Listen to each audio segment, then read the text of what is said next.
I don't have anyone to leave my daughter with. Could she stay quietly in your office? Asked the secretary of a large company. He agreed and left the girl there while he went to lunch. When he returned and entered the office, he was stunned by the little girl's question, "Sir, why do you have a hidden camera here?" The millionaire looked where the girl was pointing and froze.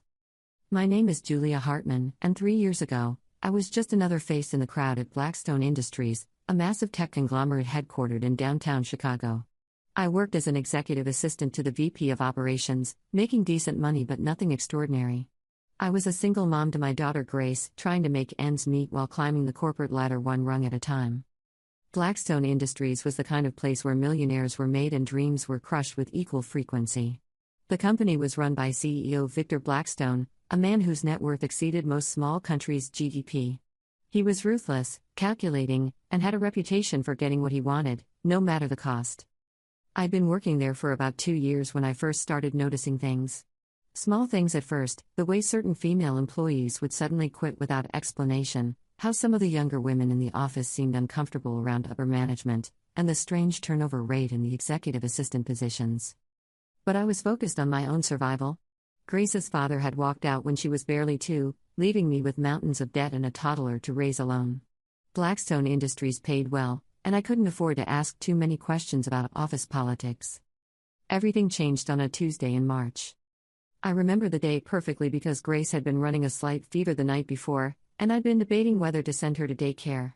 She seemed better in the morning, so I dropped her off as usual and headed to work. But around 10 a.m., I got the call every working parent dreads. "Mrs. Hartman? This is Clara from Sunshine Daycare. Grace's temperature has spiked to 101 and she's been asking for you. You'll need to pick her up immediately." I hung up the phone and felt that familiar panic that comes with being a single parent in corporate America. My boss, Janet Rodriguez, was understanding but stressed about an upcoming presentation. I had 3 critical meetings scheduled for the afternoon and a major deadline looming.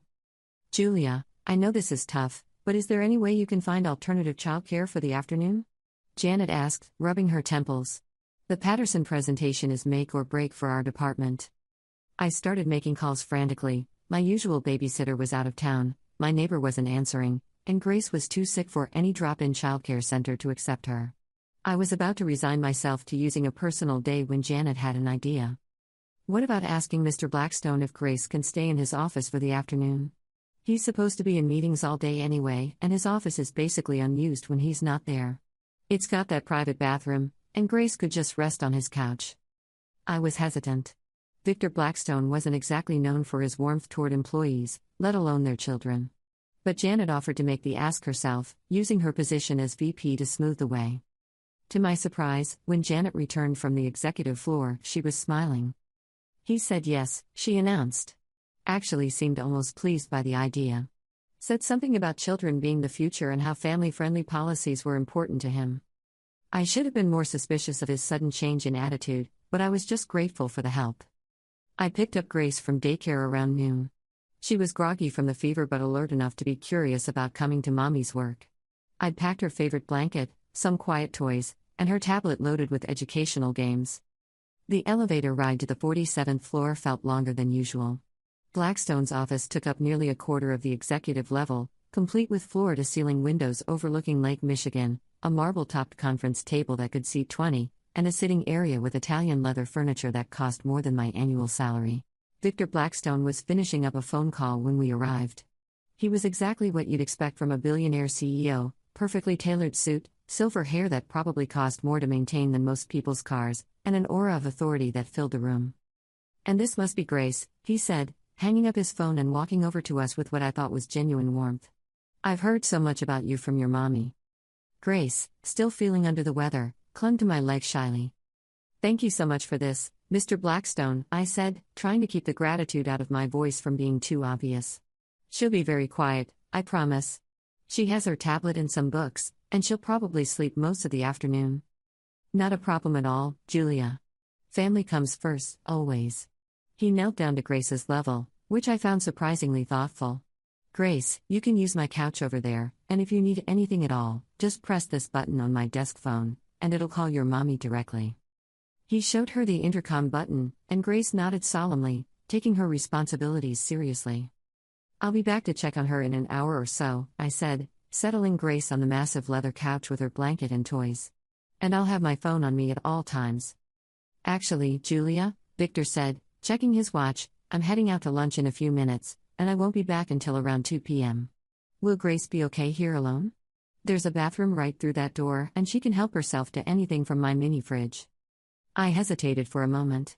Leaving my 6-year-old daughter alone in a billionaire's office wasn't exactly standard procedure, but Grace was mature for her age and the fever seemed to be breaking. The office was secure, and I was just a phone call away.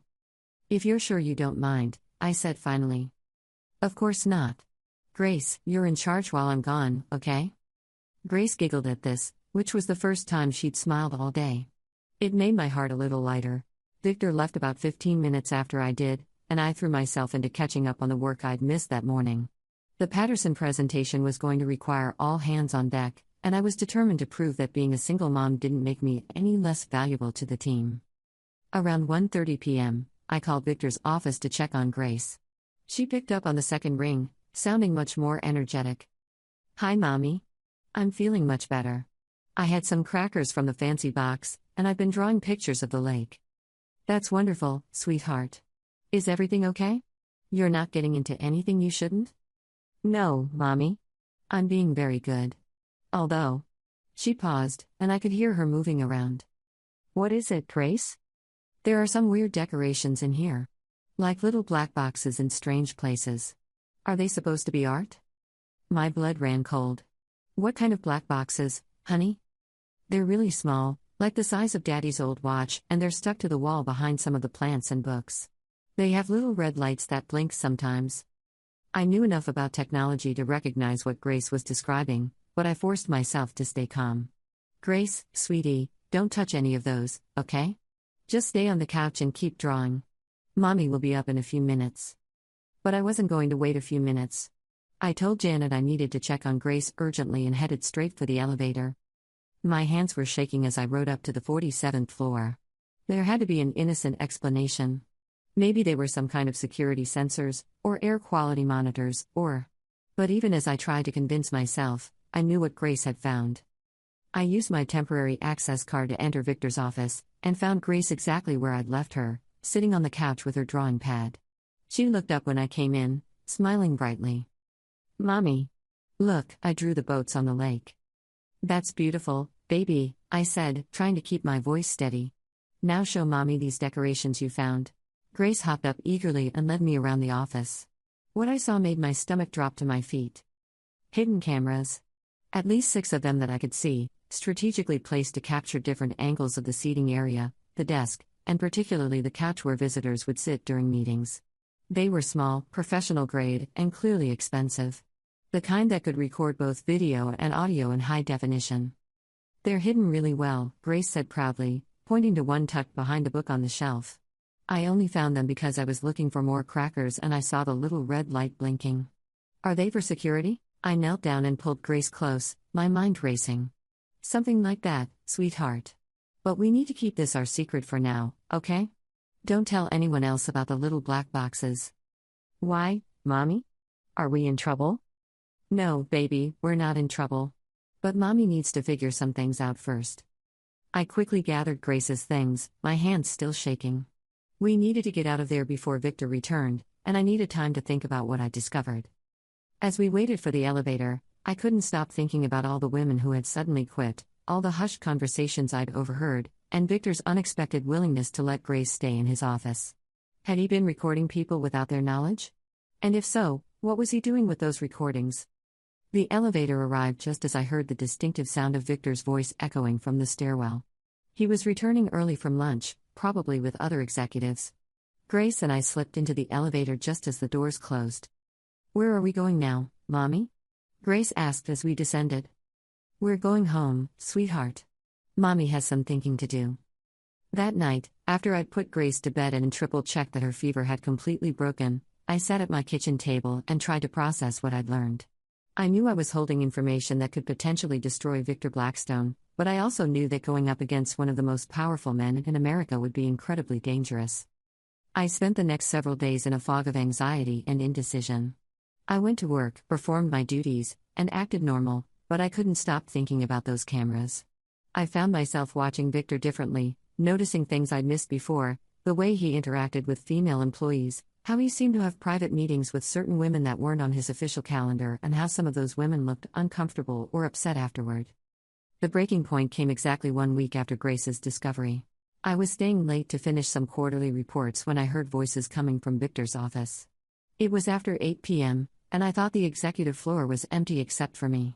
I couldn't make out the words, but I could hear the tone. Victor's voice was commanding, almost threatening, while the female voice sounded distressed, pleading. 20 minutes later, I watched from my cubicle as Clara Tanaka, a 24-year-old marketing assistant, left Victor's office. Her face was flushed, her eyes red from crying, and her hands were visibly shaking. She didn't see me as she hurried to the elevator. Clara didn't come to work the next day. Or the day after that. When I asked around, I was told she'd suddenly resigned for personal reasons and wouldn't be returning. That's when I knew I couldn't stay silent anymore. I started my research that weekend, using Grace's nap time and after her bedtime to dig into everything I could find about hidden recording devices, corporate surveillance laws, and Victor Blackstone's history. What I found was disturbing but not surprising. There were rumors, buried in obscure business journals and gossip blogs, about Victor's treatment of female employees. Nothing concrete enough for legal action, but a pattern of young women joining his company and then leaving abruptly, often with generous severance packages that included strict non-disclosure agreements. I also discovered that Illinois is a two-party consent state, meaning that recording someone without their knowledge is illegal. If Victor was using those cameras to record private conversations or meetings, he was breaking the law in a major way. But I needed proof. And I needed to be smart about how I handled this, because one wrong move could destroy not just my career, but my ability to provide for Grace.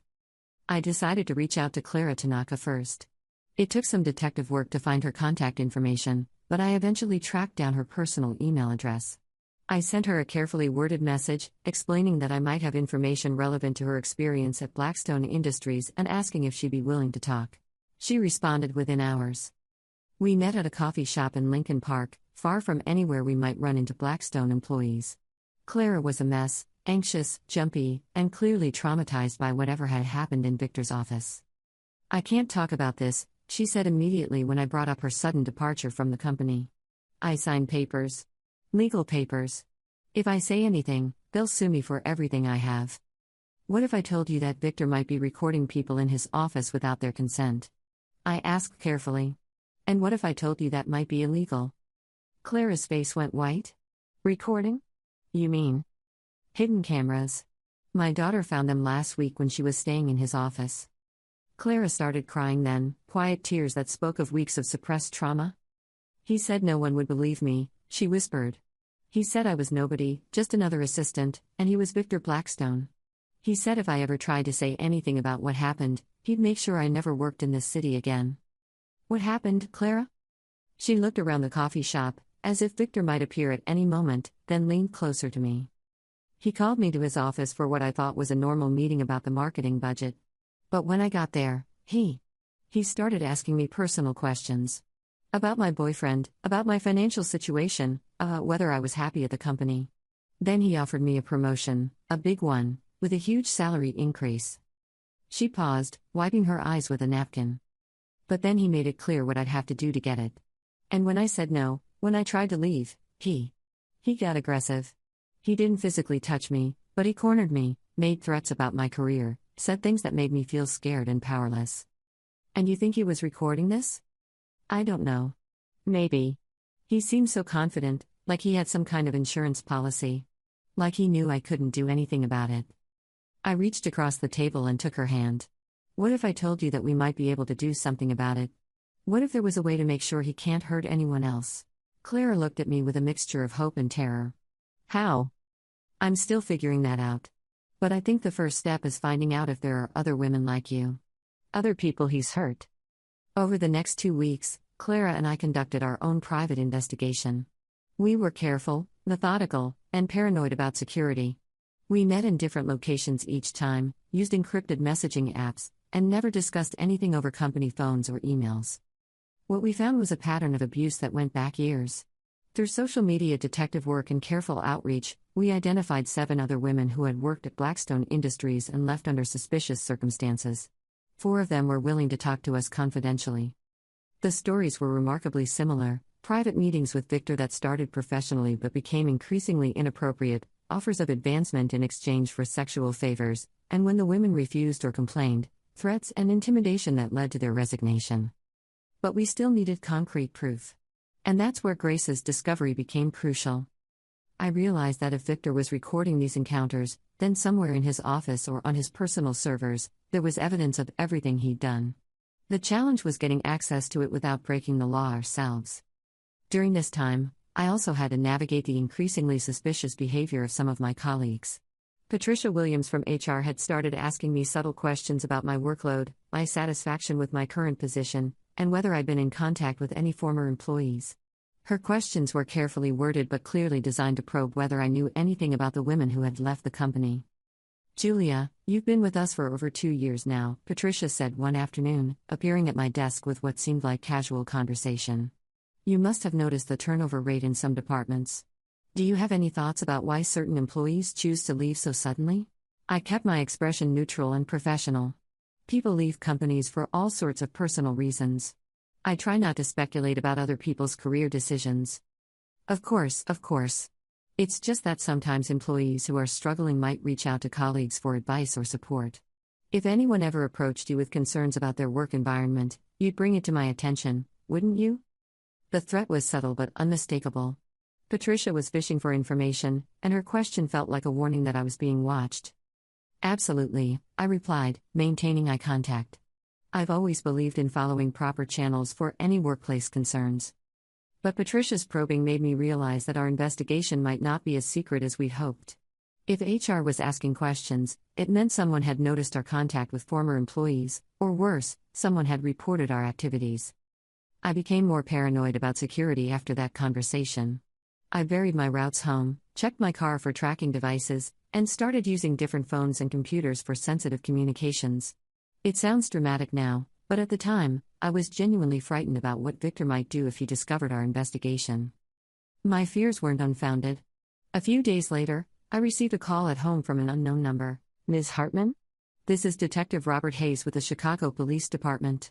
I'd like to schedule a time to speak with you about some complaints we've received regarding harassment of former Blackstone Industries employees." My heart stopped.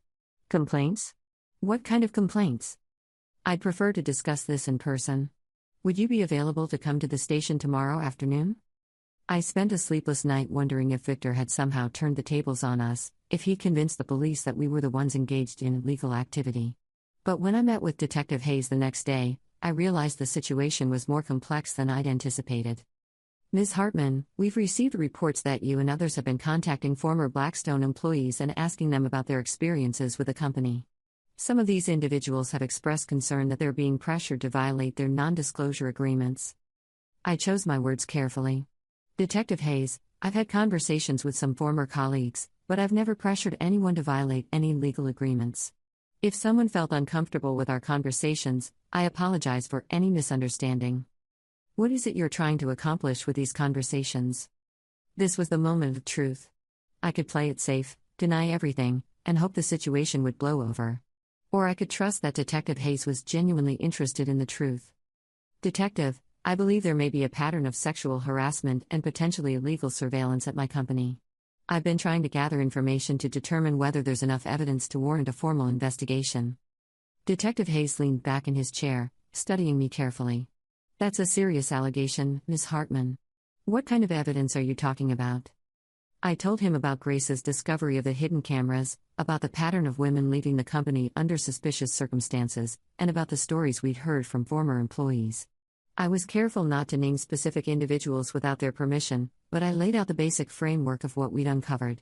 "Hidden cameras in a CEO's office," Detective Hayes said slowly. "That would be a significant federal crime if true. You understand that, don't you?" "Yes, sir. That's why I've been trying to gather information carefully and legally. I don't want to make accusations I can't support." Detective Hayes was quiet for a long moment. Then he said something that surprised me.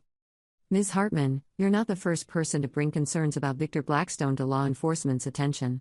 There have been rumors for several years. But rumors aren't evidence, and Victor Blackstone has very expensive lawyers who are quick to file defamation lawsuits against anyone who makes public accusations. Are you saying there's already an investigation? I'm saying that if someone were to provide credible evidence of criminal activity, there would be people interested in hearing about it. But it would need to be solid evidence, obtained legally, and corroborated by reliable witnesses. As I left the police station, I felt both encouraged and terrified. It seemed like law enforcement was potentially receptive to our information, but it also meant we were now officially on Victor's radar. The stakes had just gotten much higher. That evening, I called Clara and filled her in on my conversation with Detective Hayes. We decided it was time to reach out to more former employees and to start building a more formal record of what we'd learned. Over the next week, we expanded our investigation to include 3 more women who had worked at Blackstone Industries in various capacities. Each story added another piece to the puzzle, and the picture that emerged was even more disturbing than we'd initially realized. Maria Santos had been an intern in the legal department 2 summers earlier. At 21, she was young, ambitious, and excited about the possibility of landing a full-time position after graduation. Victor had taken a personal interest in her work, inviting her to sit in on high-level meetings and giving her special projects that other interns didn't receive. He made me feel special, Maria told us when we met at a restaurant in her neighborhood. Like he saw potential in me that other people missed. He'd compliment my intelligence, my work ethic, my maturity compared to other people my age. The grooming process had been subtle but deliberate. Victor would ask Maria to stay late to help with important documents, then suggest they order dinner and eat in his office while they worked. He'd share expensive wine, talking about her future career and the opportunities that might be available for someone with her talents. One evening, he told me that the company was considering creating a new position specifically for me, a junior associate role that would allow me to start my career immediately instead of finishing my senior year of college. The salary he mentioned was more than my parents made combined. But the offer came with conditions that became clear during a weekend meeting at Victor's penthouse apartment. He said the role would require discretion, loyalty, and a willingness to handle sensitive matters that went beyond typical business responsibilities. When I asked what that meant, he showed me a contract that basically made me his personal assistant for all aspects of his life. The contract included clauses about confidentiality, availability at all hours, and special projects that were vaguely defined but clearly inappropriate. When Maria expressed discomfort with some of the terms, Victor's attitude shifted dramatically. He told me I was being naive, that successful people understood that advancement required sacrifices. He said I could either sign the contract and secure my future, or I could go back to college and struggle like everyone else. When Maria refused and tried to leave, Victor became aggressive, blocking her path to the door and making it clear that rejecting his offer would have consequences for her remaining time as an intern. He didn't physically touch me, but he stood very close, used his size to intimidate me, and spoke in a way that made me genuinely afraid. He said that people who disappointed him had a way of finding their career prospects limited. Maria finished her internship under a cloud of tension, with Victor treating her coldly and giving her menial tasks clearly designed to humiliate her. She didn't receive the positive recommendation she'd been promised, and when she applied for entry-level positions at other companies, she found that Victor had given her lukewarm references that effectively blacklisted her from the corporate world. "I'm working at a nonprofit now," Maria said. "The work is meaningful, but the pay is terrible, and I'm drowning in student loans. Sometimes I wonder what would have happened if I'd just signed his contract, if I'd been willing to compromise my values for financial security." The second new witness was Dr. Angela Thompson, a former consultant who had worked with Blackstone Industries on a major technology acquisition. Angela was different from the other women, older, more established in her career, with her own consulting firm and significant professional credibility. "I thought my age and experience would protect me," Angela explained when we met at her office in the Loop. "I was 35, had been running my own business for 5 years, and was used to dealing with powerful men in corporate settings. I never imagined that Victor would try the same tactics on me that he used on younger, more vulnerable women." Angela had been hired to conduct due diligence on a tech startup that Blackstone Industries was considering acquiring. The project was lucrative and high-profile, exactly the kind of work that could establish her firm as a major player in the M&A consulting space. Victor was professional during our initial meetings, but I started noticing inappropriate comments about my appearance, my personal life, whether I was married or dating anyone. He'd make jokes about successful women being intimidating to most men, suggesting that I probably had trouble finding partners who could handle my intelligence and ambition. The harassment escalated during a business dinner with other executives. Victor had seated Angela next to him and spent the evening making increasingly personal comments under the guise of professional conversation. He kept refilling my wine glass, touching my arm when he talked, leaning in closer than necessary. When I tried to redirect the conversation back to business, he'd make comments about how I was all work and no play and how successful people needed to learn to relax. After dinner, Victor had invited Angela back to his office to review some documents that he claimed were critical to the acquisition analysis. Once there, he'd become more direct about his intentions. He told me that he was impressed by my work and wanted to offer me an exclusive consulting contract that would make my firm his primary advisor on all major acquisitions. The financial terms he outlined would have tripled my annual revenue. But the offer came with expectations that went far beyond professional consulting services. Victor made it clear that he expected Angela to be available for business travel that would involve sharing accommodations, social events where she would act as his companion, and other arrangements that were clearly personal rather than professional. When I told him I wasn't interested in that kind of arrangement, he got angry. He said I was being hypocritical, that I was happy to take his money for my consulting services but wasn't willing to provide the full range of services that he expected from his business partners. The retaliation had been swift and devastating. Victor had terminated Angela's consulting contract without cause, refusing to pay for work already completed and spreading word through his network that her firm was unreliable and difficult to work with. I lost 3 other major clients within a month, Angela said bitterly. Apparently, Victor had called them personally to express concerns about my professionalism and competence. It took me over a year to rebuild my business, and I never fully recovered the momentum I'd lost. The third new witness was perhaps the most important, Kelly Delgado, a former executive assistant who had worked directly for Victor for almost a year before quitting abruptly 6 months earlier. I lasted longer than most of the other assistants because I was good at managing his moods and avoiding situations where he might cross lines, Kelly explained when we met at a coffee shop near her new workplace. But eventually, he pushed too far, and I couldn't pretend it wasn't happening anymore. Kelly had been Victor's longest-serving assistant, which had given her unique insights into his patterns of behavior and the systematic nature of his harassment of female employees. He had a type, she said bluntly. Young, attractive, financially vulnerable, and either new to the corporate world or in some kind of difficult personal situation. He'd identify these women and then create opportunities to spend time with them alone. Kelly described a sophisticated system that Victor had developed for creating these opportunities.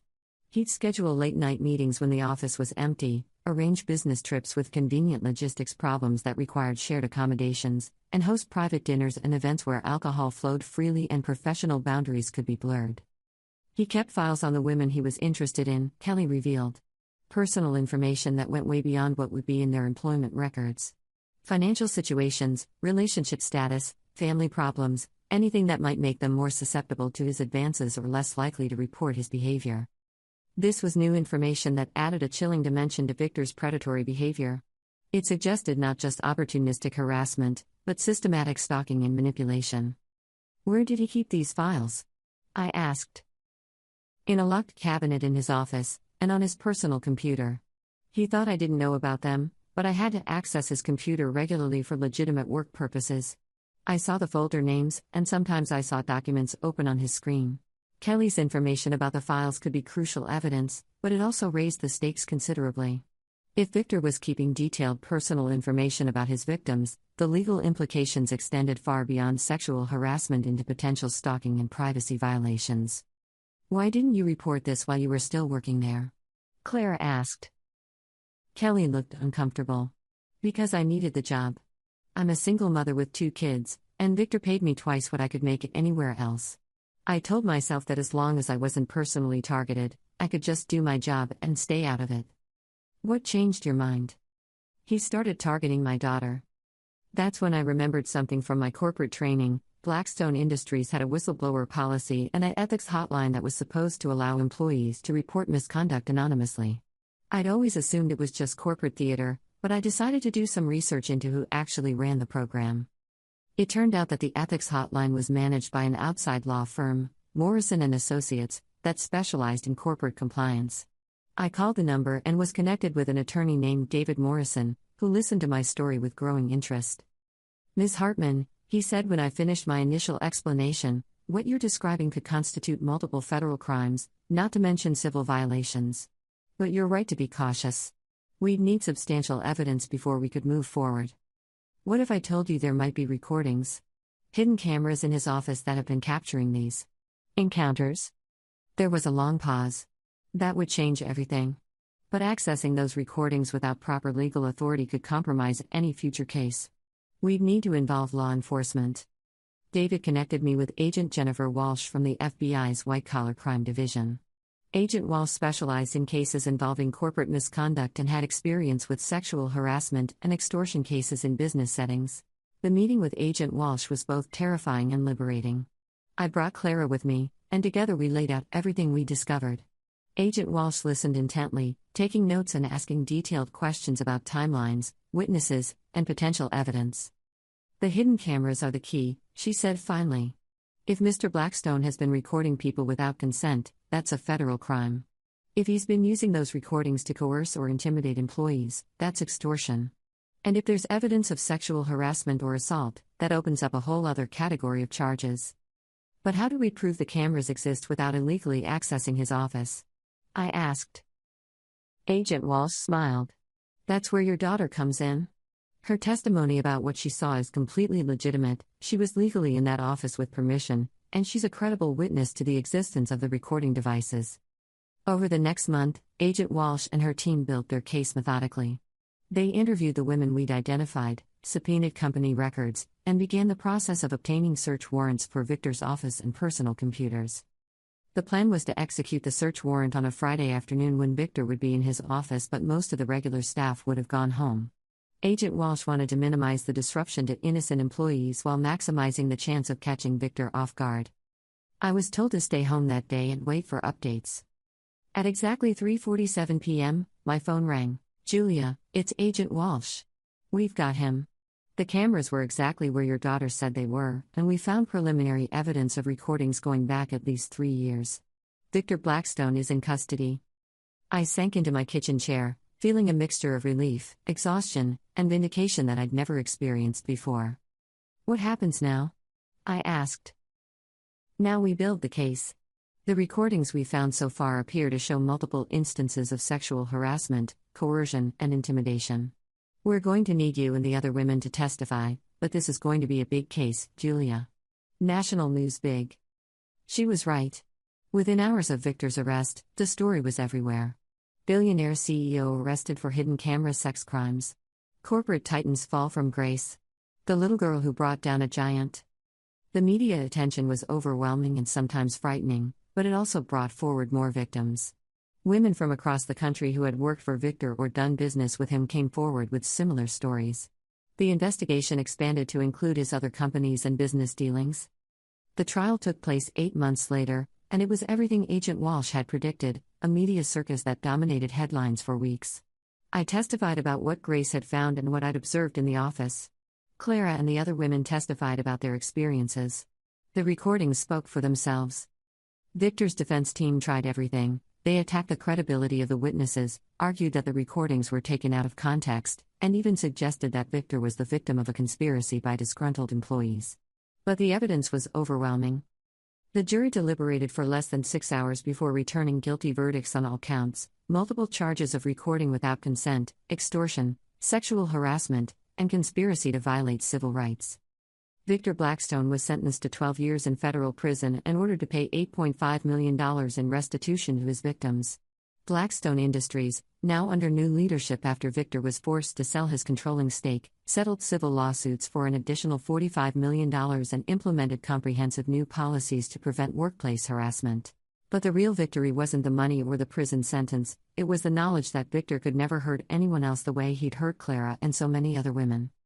As for Grace, she became something of a local celebrity, though I was careful to protect her privacy and make sure she understood the importance of what had happened without being traumatized by the details.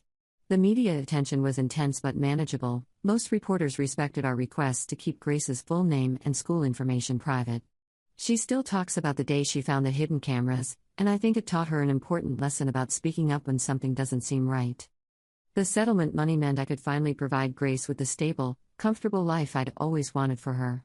We moved to a beautiful house in Evanston with a good school district. I went back to school to get my MBA, and I eventually started my own consulting firm specializing in corporate ethics and compliance.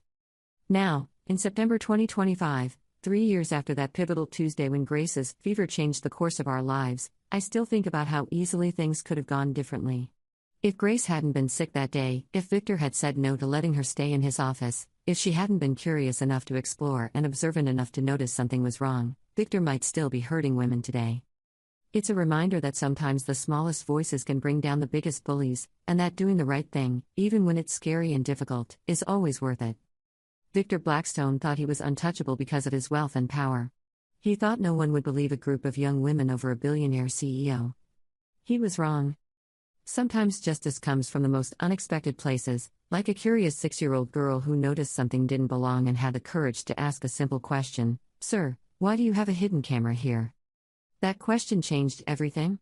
And I couldn't be prouder of my daughter for being brave enough to ask it. Over $50 million in restitution to his victims. Blackstone Industries, under new management, settled civil lawsuits for an additional $200 million. But the real victory wasn't the money or the prison sentence, it was the knowledge that Victor could never hurt anyone else the way he'd hurt Clara and so many other women. As for Grace, she became something of a local celebrity, though I was careful to protect her privacy and make sure she understood the importance of what had happened without being traumatized by the details.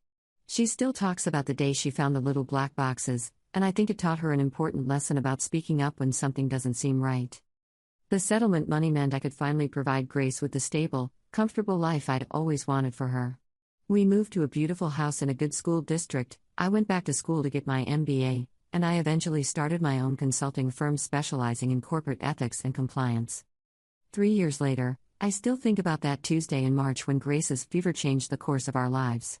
It's a reminder that sometimes the smallest voices can bring down the biggest bullies, and that doing the right thing, even when it's scary and difficult, is always worth it. Victor Blackstone thought he was untouchable because of his wealth and power. He thought no one would believe a group of young women over a billionaire CEO. He was wrong. Sometimes justice comes from the most unexpected places, like a curious 6-year-old girl who noticed something didn't belong and had the courage to ask a simple question, "Sir, why do you have a hidden camera here?" That question changed everything. And I couldn't be prouder of my daughter for being brave enough to ask it.